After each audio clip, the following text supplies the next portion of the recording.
পাবনার ঈশ্বরদীতে নির্মাণাধীন রূপপুর পারমাণবিক বিদ্যুৎ কেন্দ্রের প্রথম ইউনিটে টারবাইন বাষ্প সহকারী পাইপলাইনে কোল্ড ও হট টেস্ট সফলভাবে সম্পন্ন হয়েছে।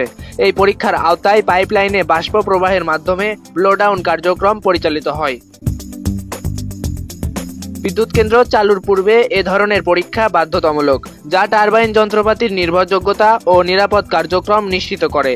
প্রযুক্তিগতভাবে 2 মেগাপাস্কেল চাপ ও 200 ডিগ্রি সেলসিয়াস তাপমাত্রায় বাষ্প ব্যবহার করে ব্লোডাউন প্রক্রিয়া চালানো হয়। পাইপলাইনের নকশা অনুযায়ী এই মান নির্ধারণ করা হয়েছে, যাতে ক্ষুদ্রতম ময়লা, ধূলিকণা ও আর্দ্রতা সম্পূর্ণরূপে অপসারণ সম্ভব হয়। এই পরীক্ষাকালে পাইপলাইন থেকে বায়ুমণ্ডলে বাষ্প নির্গমনের ফলে উচ্চ শব্দ উৎপন্ন হয়, যা পূর্ব থেকেই অনুমেয় ছিল এবং স্থানীয় বাসিন্দাদের আগাম সতর্কও করা হয়। পরবর্তী ধাপে অধিক পরিমাণ বাষ্প দিয়ে ব্লোডাউন প্রক্রিয়া পুনরাবৃত্তি করা হবে। এর ফলে প্রকৃত কার্যক্রম চলাকালীন যন্ত্রপাতির পারফরমেন্স ও সহন ক্ষমতা মূল্যায়ন করা সম্ভব হবে।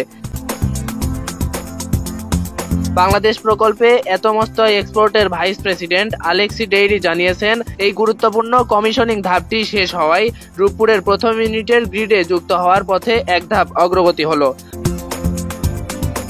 রূপপুর পারমাণবিক বিদ্যুৎ প্রকল্পে ব্যবহৃত হচ্ছে রাশিয়ার সর্বাধুনিক VVER 1200 রিঅ্যাক্টর, যা আগামী কয়েক দশক ধরে পরিচ্ছন্ন বিদ্যুৎ উৎপাদন করবে। এটি দেশের মোট বিদ্যুৎ চাহিদার প্রায় 10% পূরণে সক্ষম। উল্লেখ্য, রুশ আর্থিক ও কারিগরি সহায়তায় নির্মাণাধীন রূপপুর পারমাণবিক বিদ্যুৎ কেন্দ্রে 2টি ইউনিট স্থাপন করা হচ্ছে। প্রতিটি ইউনিটের উৎপাদন ক্ষমতা 1200 মেগাওয়াট। প্রকল্পটির প্রধান বাস্তবায়নকারী প্রতিষ্ঠান রাশিয়ার রাষ্ট্রীয় পরমাণু সংস্থা রোসাটমের প্রকৌশল শাখা।